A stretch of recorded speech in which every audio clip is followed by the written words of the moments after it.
Football ഫാമിന്റെ പുതിയ വീഡിയോയിലേക്ക് എല്ലാ മാന്യപ്രേക്ഷകർക്കും സ്വാഗതം. എല്ലാവരും ആകാംക്ഷയോടെ കാത്തിരിക്കുന്ന super El Clasico Brazil visas Argentina. ഏതാനും മണിക്കൂറുകൾ, വിരലെണ്ണാവുന്ന മണിക്കൂറുകൾ മാത്രം ബാക്കിയുള്ളൂ. ഫുട്ബോളിൽ ഇപ്പോൾ അർജന്റീന ഫാൻസും ബ്രസീൽ ഫാൻസും അല്ലാതെയുള്ള ഫാൻസ് വരെ ഈ കളിക്കായിട്ട് ഒരുപാട് പേര് കാത്തിരിക്കുന്നുണ്ട്. എല്ലാ മാന്യപ്രേക്ഷകർക്കും ഒരിക്കൽ കൂടി ഈ വീഡിയോയിലേക്ക് സ്വാഗതം. കളിക്കാർ തമ്മിലും ആരാധകർ തമ്മിലും ഒരുപാട് വെല്ലുവിളികളും കാര്യങ്ങളൊക്കെ നിറഞ്ഞു നിൽക്കുകയാണ് ഈ സൂപ്പർ എൽ ക്ലാസിക്കോ. ഇതിൽ റഫീനിയാണ് 2 ദിവസം മുമ്പ് ഒരു ഇന്റർവ്യൂവിൽ കൊടുത്തത് അർജന്റീനയ്ക്കെതിരെ ഗോളടിക്കും, ഞങ്ങൾ ഗോളടിച്ച് അർജന്റീന ഗ്രൗണ്ടിലും ഞങ്ങൾ പുറത്ത് നേരിടും എന്നൊക്കെയായിരുന്നു. പിന്നെ കുറച്ച് ഒരു എന്ന രീതിയിലൊരു വേർഡ്സ് ഒക്കെ യൂസ് ചെയ്തിട്ടുണ്ടായിരുന്നു. അത് ഭയങ്കര ചർച്ചാ വിഷയമായിരുന്നു. അതിനെതിരെ സ്കൊളോണി കോച്ചായിരുന്നു, സ്കൊളോണി അർജന്റീനയുടെ കോച്ച് പറഞ്ഞു നമ്മൾ കളി ഇന്നത്തോടെ കഴിഞ്ഞ് നാളെ നമ്മൾ ഇത് സൗഹൃദപരമായ ഒരു മെസ്സിയും നെയ്മറേയും കണ്ടു പഠിക്കണം. അവർ കളിക്കളിത്ത് പുറത്തു കഴിഞ്ഞാൽ അവർ ബെസ്റ്റ് ഫ്രണ്ട്സാണ്, അപ്പോൾ ആ ഒരു സൗഹൃദം കാത്തു സൂക്ഷിക്കുക എന്നൊക്കെ പറഞ്ഞിട്ട് സ്കൊളോണി കുറച്ച് ഒരു ഉത്തരവാദിത്തത്തോടു കൂടിയുള്ള ഒരു സ്റ്റേറ്റ്മെൻ്റാണ് ആൾ ഇറക്കിയത്. അതിനുശേഷം ബ്രസീലിൻ്റെ കോച്ചും അതേപോലെ തന്നെ പറഞ്ഞത് നമ്മൾ കളിയിലാണ് നമ്മൾ ശ്രദ്ധിക്കേണ്ടത്, കളി നമ്മൾ ജയിക്കാൻ വേണ്ടി കളിക്കുക, അതാണ് ആളും പറഞ്ഞിട്ടുണ്ട്. ബാക്കിയുള്ള എല്ലാ പ്ലെയേഴ്സിനും റെസ്പെക്റ്റ് കൊടുത്തിട്ടാണ് നമ്മൾ കളി ചെയ്യേണ്ടതെന്ന് മാർക്കീനസ് പറഞ്ഞിട്ടുണ്ടായിരുന്നു. മാർക്കീനസ് അർജന്റീനയോട് കളിക്കുന്ന സമയത്ത് റഫറിമാരുടെ ആനുകൂല്യങ്ങൾ അർജന്റീനയ്ക്ക് ഒരുപാട് കിട്ടുമെന്ന് പറഞ്ഞിട്ടുണ്ടായിരുന്നു. അതേപോലെ മഞ്ഞക്കാർഡുകൾ ഞങ്ങൾക്കെതിരെ ഒരുപാട്, കൊളംബിയക്കെതിരെ ലാസ്റ്റ് നടന്ന മത്സരത്തിൽ അവർക്ക് മഞ്ഞക്കാർഡുകൾ കിട്ടിയെന്ന് പറഞ്ഞിട്ട് അതിൻ്റെ ആ ഒരു സ്റ്റേറ്റ്മെൻറ്റും ഇട്ടിട്ടുണ്ടായിരുന്നു. എന്തു തന്നെയായാലും തീ പാറിയ ഒരു പോരാട്ടത്തിലാണ് എല്ലാവരും കാതോർത്ത് നിൽക്കുന്നത്. ഇന്ത്യൻ സമയം 5:30 UAE സമയം 4 മണിക്കാണ് മത്സരം സ്റ്റാർട്ട്. അർജന്റീനയിൽ വെച്ചാണ് മത്സരം സ്റ്റാർട്ട് ചെയ്യുന്നത്. അപ്പോൾ എല്ലാവരും ആകാംക്ഷയോടെ കാത്തിരിക്കുകയാണ്. അപ്പോൾ ഇതിൽ കുറേ പേര് പരിക്ക്, അതേപോലെ കാർഡ് കിട്ടിയിട്ട് കുറേ പേർക്ക് സസ്പെൻഡഡ് ഉണ്ട്.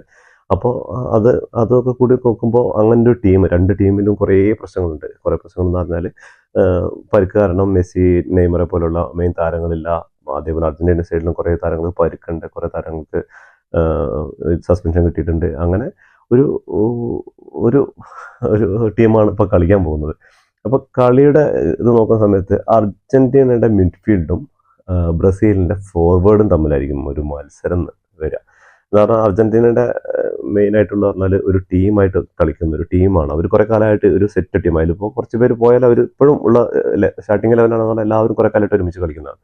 അതേപോലെ ബ്രസീലിലാണെങ്കിൽ ഫോർവേഡ് വിനീഷ്യസ്, റഫീനിയ മിഡിൽ കളിക്കുകയാണെങ്കിൽ ഫോർവേഡിൽ ആൾ കയറി കളിക്കും.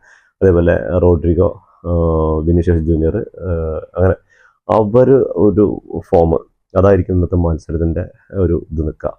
അപ്പോൾ എൻ്റെ ഒരു പ്രൊഡക്ഷൻ ഞാൻ നേരത്തെ പറഞ്ഞിട്ടുണ്ടായിരുന്നു, 1-1 അല്ലെങ്കിൽ 1-0 ആരെയും ജയിക്കുന്നത്. അത്രയും നല്ല കട്ടയ്ക്കുള്ള മത്സരമായിരിക്കും. ഇനി ഗ്രൗണ്ടിൽ ഇതിന് ഇപ്പോൾ കളിയിൽ എന്തെങ്കിലും സംഭവിച്ച റെഡ് കാർഡ് എന്തെങ്കിലും കിട്ടുകയാണെങ്കിൽ കളിക്ക് ചിലപ്പോൾ വിപരീതമായി നടക്കും. ചിലപ്പോൾ ഒരുപാട് സ്കോർ ചെയ്യാം. റെഡ് കാർഡ് കിട്ടിയ ടീമിന് പ്രതികൂലമായിട്ട് ആ ഒരു ഇത് ബാധിക്കും. അപ്പോൾ ഒരുപാട് സ്കോർ ചെയ്യാൻ ചാൻസ് ഉണ്ട്. അങ്ങനെയും വരാനൊരു ചാൻസ്. ഒരു സസ്പെൻസ് എന്ന് പറഞ്ഞാൽ ഇന്നലെ ബ്രസീലിൻ്റെ കോച്ച് പറഞ്ഞു കഴിഞ്ഞു, മാത്യു കുഞ്ഞ് ഇറങ്ങുമെന്ന് പറഞ്ഞിട്ടുണ്ട്. മാത്യു കുഞ്ഞ് ഫോർവേഡിൽ ഉണ്ടാവും എന്ന് പറഞ്ഞു. സാവിനിയൊക്കെ പകരം മാത്യു കുഞ്ഞ്. അർജന്റീനയുടെ ഭാഗത്ത് ഇന്നുള്ള അപ്ഡേഷൻ വന്നു കഴിഞ്ഞാൽ ഡീപോൾ കളിക്കാൻ ചാൻസ് ഉണ്ട്. ഡീപോൾ കളിക്കാൻ ചാൻസ് ഉള്ള സ്ഥിതിക്ക് സിമിയോണി ഒന്നിലെ സ്റ്റാർട്ടിങ്ങിൽ ഉണ്ടാവും. സിമിയോണിയുടെ അഭാവത്തിലാണെങ്കിൽ മിഡിൽ 4 പേര് കളിക്കും. Paredes, Enzo Fernandez, Mac Allister, De Paul, ഇവർ 4 പേര്. ഫോർവേഡിൽ ആൽമാഡി, ജൂലിയൻ ആൽവാരസും ഇവരായിരിക്കും ഉണ്ടാവുക എന്ന് വിചാരിക്കുന്നത്. അപ്പോൾ 3-4-2 എന്ന ഫോർമേഷനിലേക്ക് അർജന്റീന ഇറങ്ങുന്നത്. ബ്രസീൽ പ്രതീക്ഷിക്കുന്നത് 4-3-3 ഫോർമേഷൻ തന്നെയായിരിക്കും കളിക്കുന്നത്. അപ്പോൾ ഇനി ഈ കളിക്ക് ഇപ്പോൾ എല്ലാവരും മെസ്സേജുകളും കാര്യങ്ങളൊക്കെ ആയിട്ട് കുറേ പോർവിളികളൊക്കെ തുടങ്ങി കഴിഞ്ഞിട്ടുണ്ട്.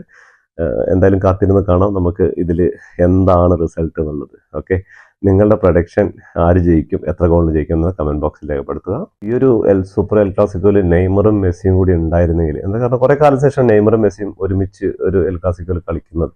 അപ്പോൾ സൂപ്പർ എൽ ക്ലാസിക്കോയിൽ ഇവർ രണ്ടാളും ഉണ്ടെങ്കിൽ ഇതിൻ്റെ ഒരു ഡബിൾ. ഇപ്പം തന്നെ ആരാധകർക്ക് ഹൈപ്പിലാണ്. മറ്റന്നാൾ എമ്പുരാൻ ഇറങ്ങുന്നുണ്ട്, അതിനേക്കാൾ ഹൈപ്പിലാണ് തോന്നുന്നുണ്ട് ഈ അർജന്റീനയുടെ ഈ കളി കാണാൻ വേണ്ടിയിട്ട് എല്ലാവരും. രാവിലെ പുലർച്ചെയാണെന്ന വിഷയമല്ല, ആ സമയത്ത് എല്ലാവരും എണീറ്റ് കളി കാണുമെന്ന് വിചാരിക്കുന്നുണ്ട്. എല്ലാവരും ഇന്ന് തന്നെ വാട്സാപ്പിൽ ലിങ്കുകളും കാര്യങ്ങളും, നമ്മുടെ ക്ലബിൻ്റെ ഗ്രൂപ്പുണ്ട്, അതേപോലെ നമ്മുടെ വേറെ ഗ്രൂപ്പുകളിലൊക്കെ ലിങ്ക് ചോദിച്ചിട്ട് മെസ്സേജ് വരാൻ തുടങ്ങി.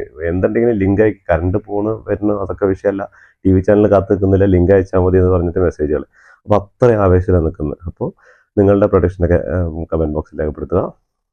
അടുത്തൊരു ഫുട്ബോളിൻ്റെ വീഡിയോയുമായി കാണുന്നവരെ ടാറ്റാ ബൈ ബൈ. ഒരുപാട് പരുക്കും സസ്പെൻഷനും ഉള്ള രണ്ട് ടീമുകൾ. ഈ പരുക്കും സസ്പെൻഷനും ഒന്നുമില്ല നെയ്മറും മെസ്സിയും പിന്നെ കുറേ താരങ്ങൾ, രണ്ട് ടീമിന് കുറേ താരങ്ങൾ മിസ്സിങ് ഉണ്ട് സസ്പെൻഷൻ കാരണം പരുക്ക് കാരണമൊക്കെ. പക്ഷെ ഇതും കൂടി അവർ കൂടി ഉണ്ടായിരുന്നെങ്കിൽ ഇത് സൂപ്പർ ഡൂപ്പർ എൽ ക്ലാസിക്കോ ആയെന്നെ. എന്തായാലും നാളത്തെ പുലരി ഏതെങ്കിലും ഒരു ഫാൻസുകാർക്ക് സങ്കടത്തിൻ്റെയും ഒരു ഫാൻസുകാർക്ക് സന്തോഷത്തിൻ്റെയും ആയിരിക്കും. ചിലപ്പോൾ സമനില ആയിക്കഴിഞ്ഞാലും അർജന്റീനയ്ക്ക് സന്തോഷിക്കാനുള്ള വകുപ്പുണ്ട്. എന്താ കാരണം എന്ന് പറഞ്ഞാൽ അവർ ക്വാളിഫൈ ആദ്യമായിട്ട് ലാറ്റിൻ അമേരിക്കയിൽ ക്വാളിഫൈ നേടുന്ന ആദ്യത്തെ രാജ്യമായിട്ട് അർജന്റീന കയറും. ബ്രസീലിന് സമനിലയായി കഴിഞ്ഞാൽ ഇനിയും 2-3 കളിൻ്റെ റിസൾട്ട് കൂടെ വന്നതിന് ശേഷം അവർക്ക് ക്വാളിഫൈ ചെയ്യാൻ പറ്റുള്ളൂ. 6 സ്ഥാനങ്ങളിലേക്ക് ക്വാളിഫയർ ഉള്ളത് കൊണ്ട് ഇനി പേടിക്കാനില്ല. എല്ലാ ടീമും 3 സ്ഥാനത്താണ് ബ്രസീൽ നിൽക്കുന്നത്, കൊളംബിയ ഉണ്ട്, ഉറുഗ്വ ഉണ്ട്. അങ്ങനെ 6 സ്ഥാനം വരെ ഇനി മാറി മറിഞ്ഞുകൊണ്ടിരിക്കാം. പക്ഷെ നാളത്തെ ഒരു സമനില മതി അർജന്റീനയ്ക്ക് കയറാൻ. ബ്രസീൽ ആ ഒരു സമനില കൊടുക്കാതെ ചിലപ്പോൾ ജയത്തിന് വേണ്ടി ഏതറ്റം വരെ പോകുന്ന, റഫീന പറഞ്ഞ പോലെ ഏതറ്റം വരെ പോകുന്ന പറഞ്ഞ പോലെ ആ ഒരു വാശിയുടെ മത്സരങ്ങളായിരിക്കും ഇന്ന് പുലർച്ചെ നടക്കാൻ പോകുന്നത്. വീഡിയോ ഇഷ്ടമായാൽ ലൈക്ക് ചെയ്യുക, ഷെയർ ചെയ്യുക, സബ്സ്ക്രൈബ് ചെയ്യുക.